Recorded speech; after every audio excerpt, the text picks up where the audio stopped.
Hi. Checking for No. This is have morning too? yes. Morning cruise? Yeah, there's a well-watched cruise, so it's morning, but we have also dinner cruise. Or dinner cruise? Morning, what time they open? They open at like 9:15 to 11:15, so it's going to be 2 hours. Same as the dinner cruise, 2 hours. But no food. There's a cruise ships in Breakfast? Yes, it's going to be pineapple Hawaiian bread. Oh, Or tea. it's not buffet. No, it's not buffet. It's just the Hawaiian bread, simple Hawaiian bread, and your tea. But for the dinner cruise, we have dinner cruise options. Okay. So we do have buffet and the 3-star, which is a 5-course meal as well. And then the 5 stars. Blouse Hawaii travel Good morning สบายดีตอนเช้าสบายดี FC สบายดีทุกๆคนที่กดเบิ่งคลิปเฮาในตอนนี้มื้อนี้เป็นวันพุธ 8:00 นเช้าเฮาสิพามาย่างเบิ่ง Aloha Tower Aloha Tower นี่ก็บ่อนจุดที่เขาเจ้าลงเรือไปกินดินเนอร์แล้วก็บ่อนเขาเจ้าช้อปปิ้งอยู่ทางหน้านี่แล้วก็เบื้องขวามือนี่เฮานี่ก็มันก็สิมีเรือใหญ่มาจอดเนาะตัวนี้ก็เป็น Chinatown ทั้งหน้าเฮานี่ก็ Downtown คันเฮาขี่เบื้องขวาไปก็สิเป็นไวกิกิเป็นบ่อนคนย่าง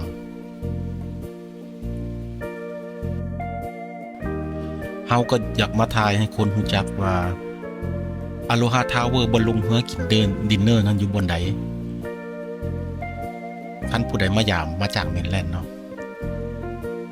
คันเฮาเปลี่ยนเลี้ยวซ้ายไปนี่เป็น Chinatown Aloha Tower นี่สิใกล้ Chinatown กับใกล้ Downtown บอนนี่บอนจุดลงเรือสำราญลงเรือที่เฮาจ้างไป5วัน7วัน3วัน5วัน7วันสิไปจอดใส่เฮาก็เบิ่งสเกจูเอาเนาะมันก็ออกไป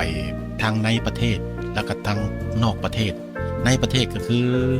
แถวไมอามี่นอกประเทศก็คือเกาะบาฮามาแคคูนไปจังซั่นล่ะยกตัวอย่างเนาะซื่อๆก็บ่ฮู้ว่าสเกจูมันมาจอดตอนใดแต่ว่าบางมื้อเฮาก็เห็นและจุดนี้ก็เป็นบ่อนเขาเจ้าช้อปปิ้งบ่อนคนมาช้อปปิ้งส่วนหลายก็นักท่องเที่ยวนั่นน่ะมาช้อปปิ้งกันเรือลำนี้ชื่อว่า Star of Honolulu ตอนเตกี้เขาเจ้าเปิดแต่ตอนแรงเนาะเขาเจ้าเริ่มต้นแต่ออกเรือ 5:00 น 7:00 นแต่ตอนนี้ได้ยินข่าวว่าเขาเจ้าเปิดตอนเช้าเฮาสิไปถามเบิ่งข้อมูลเติมอีกว่าตอนเช้าเขาเจ้าเปิดจากโมงหาจากโมงหรือว่าเรือออกจากโมงหาจากโมงตอนเช้าคือที่เฮาเห็นเบื้องซ้ายมือนั่นไกลๆนั่นมันสิเป็นเรือลำนึงอีกเขาเอิ้นว่า Pacific อย่างนี้ล่ะแต่ว่าเฮาสิไปเบิ่งจักหน่อยหลังจากเฮาออกจากนี้ไปแล้วเฮาสิไปถามข้อมูลกับเจ้าอยู่แถวนั้นตึก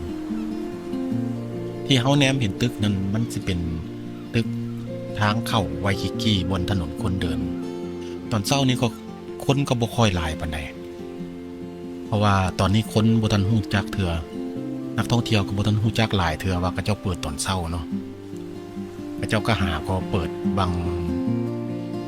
ได้เดือน1เดือนปลายนี่ล่ะเฮาสิไปถามข้อมูลของเขาเจ้าลองเบิ่งเรือลำนี้สิมี3ชั้นชั้น1ชั้น2กินบุฟเฟ่ธรรมดาชั้น3กินบุฟเฟ่อาหารทะเลถ้าผู้ใดอยากมาจองย่างมาจองเลยก็มาจองได้อยู่ออฟฟิศกับเจ้าเบื้องขวามือนี่ต้องมาก่อน 5:00 นเพราะว่า 5:00 นเรือออกแล้วผู้ใดอยากจองออนไลน์ก็จะจองได้ออนไลน์เรือลำนี้สิออก 5:00 นแรงแล้วก็กลับมาตอน 7:00 นแรงถ้าผู้ใดอยากจองก่อนอยากมาจองตามในออฟฟิศนี่ก็มาจองได้เนาะเฮาสิไปถามเบิ่งอินโฟเมชั่นกับเจ้า ผู้ที่ยามเซอร์วิสกับเจ้า Hi. Checking for No. This is have morning too. yes. Morning cruise. Yeah, there's a well one cruise, so it's morning, but we have also dinner cruise. Or dinner cruise. Morning, what time they open? They open at like 9:15 to 11:15, so it's gonna be 2 hours. Stay with the dinner cruise, 2 hours. But no food. There's a cruise that's included Breakfast. Yeah, so it's gonna be pineapple Hawaiian banana bread. Oh, Your tea. it's not buffet. No, it's not buffet. It's just the Hawaiian bread, simple Hawaiian banana bread, and your tea. But for the dinner cruise, we have dinner cruise options. Okay. So we do have buffet and the 3-star, which is a 5-course meal as well. And then the 5-star as well. Okay. Before I never see the morning. They just open morning. Yeah, so we just opened January 3. Oh, And then there's a well season, January to March in Hawaii. okay. Yeah. Okay. Thank you very much. Thank you. Thank you. ก็เจ้าเปิดหาวก็เปิดวัง January 3 ก็คือเดือน1วันที่3เดือนแล้วนี่ล่ะอันเดินตัวนี้นี่ตอนแรงเฮาเคยมาแต่กี้มันก็เจ้าสิมีอันพวกมาเต้นอโลฮานะก็เจ้าสิมาเรียนกันอยู่นี่ล่ะเรียนกันต้อนรับแขกที่ขึ้นเรือมาเรียนแล้วก็เจ้าก็เต้นชุดบนคนยืนอยู่มันก็แม่นชุดคนจุดอันก็เจ้ามาเฮ็ดเป็นอันเป็นเดินแล้วก็เจ้าก็มายืนเต้นทั้งผู้หญิงผู้ชายยืนเต้นอโลฮายืนเต้นฮูลาแดนซ์ก็สิลองเบิ่งเนาะก็เจ้าเปิดลองเบิ่งว่าตอนเช้านี่สิบีซี่บ่สิมีคนหลายซำใดทางนอกพุ่นก็แม่นเรือพวกบริษัทนึงอีกต่างหากแต่ก็เจ้าก็มีหลายชั้นในทางนอกก็บ่ฮู้ว่าก็เจ้าเป็นเรือสำราญบ่หรือเป็นเรือแนวใดเพราะว่ามันมีหลายชั้นแบบนั้นเบิ่งนี่คือคล้ายๆกับเรือสำราญนี่แหละเรือสำราญที่เขาเจ้าจอดอีกทางเรือนึงอีกต่างหากเอาก็บ่เคยไปจักเทื่อเนาะก็บ่ฮู้ว่ามีจุดใดๆเป็นเรือสำราญอีหลีมีจุดนั้นอีกก็บ่ฮู้ทันฮู้ชื่อมันว่ามันชื่อหยังทางซ้ายมือนี่ก็แม่นช้อปปิ้งวันนักท่องเที่ยวก็เจ้ามาลงเรือหลังจากลงเรือแล้วก็เจ้าก็สิย่างเข้าไปในช้อปปิ้งเวลาเหลือก็เจ้าถ้าว่าผู้ใดมาเที่ยวฮาวายก็อย่าลืมถ้าว่าอยากกินออกไปกินดินเนอร์ครูซ2ชั่วโมงทางนอกแล้วก็เบิ่งปลาวาฬมัน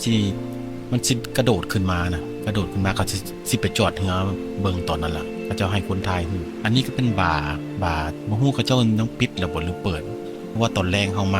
ากับหมู่เฮาก็มาแวนี่ล่ะเขาเจ้าให้เซาพร้อมให้เซาเฮ็ดปาร์ตี้ผู้ใดมีคนเบิร์ธเดย์หรือว่าเป็นเซเลบเรตหยังเนาะเป็นวันอันหยังของไปก็เขาเจ้าก็ให้เซายินว่าเดือนละ 1,000 บ่แม่นเทื่อละ 1,000 เทื่อนึงละ 1,000 อันนี้คนก็มาท่าขึ้นเรือก็บ่หลายปานใดนะตอนเช้านี่เพราะว่าหาเขาเปิดใหม่เดือนแล้วนี่คนบ่อาจจะฮู้เขาเจ้าก็ลองเบิ่งหั่นล่ะคันบ่ได้ก็อาจจะปิดไปจังซั่นล่ะเพราะว่าตอนนี้เขาเจ้าก็มันก็แบบยุ่งยากหน่อยนึงเรื่องธุรกิจเขาเจ้าก็ลองไปหมดวันนี้เฮาสิลองขึ้นไปเบิ่งช้อปปิ้งแต่ว่าส่วนหลายเขาเจ้าบ่ทันได้เปิดดอกตอนนี้เขาเจ้าเปิดตอนคล้ายๆแรงแต่ว่าอันนี้เฮาสิมาเบิ่งว่าช้อปปิ้งเขาเจ้าเป็นหยังเป็นจังได๋ให้บอกทางซื่อๆบ่ได้มารีวิวห้านกับเจ้าหรือว่ามีหยังให้บอกทางไปว่ามีไปทางใดบางห้านกับเจ้าก็เปิดล่ะคือห้านกาแฟเบื้องซ้ายมือนี่กับเจ้าก็เปิดแต่เช้าเพื่อให้คนมากินกาแฟตอนเช้าก็บ่หลายห้านดอกที่เปิดตอนเช้านี่ที่เฮาเห็นมีประมาณ 3-4 ห้าน 5 ห้านผู้ใดเปิดอาหารตอนเช้าเขาจงไว้เปิดคันมีเบรคฟาสต์ก็ยังเป็นบางๆอยู่นำบ่ทันมีคนเถื่อเพราะว่าคนกับเจ้าลึงมาตอนแรงตอนเช้าเขาหาก็เริ่มต้นเปิดบางเดือนแล้วนี่เนาะกับมีห้านเบื้องขวามือห้านขวามือนี่ก็เป็นห้านบุฟเฟ่ต์คือกันไปอยู่คอร์เนอร์ก็เจ้าก็ไปเบิ่งก็เจ้าเปิดหรือยังเฮามาแต่ตอนแรงคือเทื่อก็เจ้าก็เปิดตอนแรงแต่ว่าตอนเช้าบ่ฮู้ว่าจะก็เจ้าเปิดหรือบ่เปิดเนาะเฮาก็ไปเบิ่งนํกันก็เจ้าเปิดตอนเช้าคือกันเนาะเริ่มต้นเปิดตอนเช้าพี่อาน่ายนี่ก็ดังเติบได้อยู่ในฮาวายนี่พี่อาน่ายถ้าผู้ใดเสิร์ชเบิ่งใน Google พี่อาน่ายที่เป็นห้านที่ดังเติบก็เบิ่งเอาเวลาก็เจ้าเปิดนี่เนาะเปิดตอน breakfast แล้วก็ lunch แล้วก็ dinner อีกโอ้เปิด3เวลาไปตอนนี้แต่ตอนแรงนี่ต้องได้จองไว้ได้เพราะว่าคิวมันยาวห้านตัวนี้เฮาเคยมาจองเทื่อนึงแล้วคิวยาวๆแต่ตอนเช้านี้อาจจะคนบ่ทันฮู้เทื่อแล้วก็คิวมันอาจจะบ่มีย่างเข้าเลยก็ได้สิย่างออกไปเบิ่งบอนเขานั่งชมวิวกันกินข้าวทางนี้ก็เบื้องขวามือเฮานี่ สิแม่นเรือแบบขนส่งแล้วก็เรือกอดเรือป้องกันแบบมีเรือล่มบ่หรือว่าเรือผู้ใดฉุกเฉินหยังเรือพวกนี้สิออกไปซอย ตอนนี้ก็เจ้ากำลังสร้างแปลงใหม่สร้างแปลงห้านตัวนี้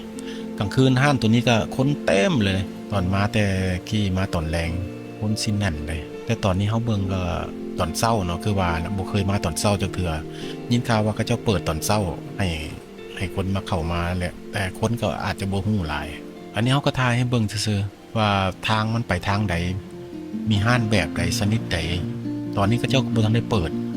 ถ้าว่าผู้ใดสนใจเนาะสนใจอยากให้มาถ่ายเบิ่งว่าตอนแรงเป็นจังไดมีคนหลายซำใดหรือว่าก็มีห้านใดได้เปิดเฮาอยากมายามฮาวายเฮาก็สิมาถ่ายเบิ่งก่อนพวกท่านมาเนาะบัดนี้เฮาสิไปสังขารไปเบิ่ง Atlantic Cruise ไปเบิ่งเรือ Atlantic Cruise ที่ต้องการมันนั่นแหละ บัดนี้เฮาก็ย่างมาข้างๆของ Aloha Tower เรือลำนั้นสิแม่น Star of Honolulu ที่ว่าเฮาไปเบิ่งเมื่อกี้นี่ Star of Honolulu บัดข้างๆมันก็สิเอิ้นว่าข้างๆตัวนี้สิแม่น Atlantic Cruise ก็บ่ฮู้ว่าตอนนี้เขาเจ้าเปิดตอนเช้าบ่หรือว่ามีแต่ตอนแลงแต่กี้เขาเจ้าเปิดเบิดทั้ง2ลำนี้เขาเจ้าเปิดแต่ตอนแลงบัดนี้เฮาบ่แน่ใจว่าตัว Atlantic Cruise นี่มันสิเปิดตอนเช้าบ่ตอนนี้ก็เกือบ 9:00 นแล้วอันนี้เขาเจ้าก็ออกไปคือกันออกไปทางนอกแต่กี้เขาเจ้าบ่ได้มีของกินให้กิน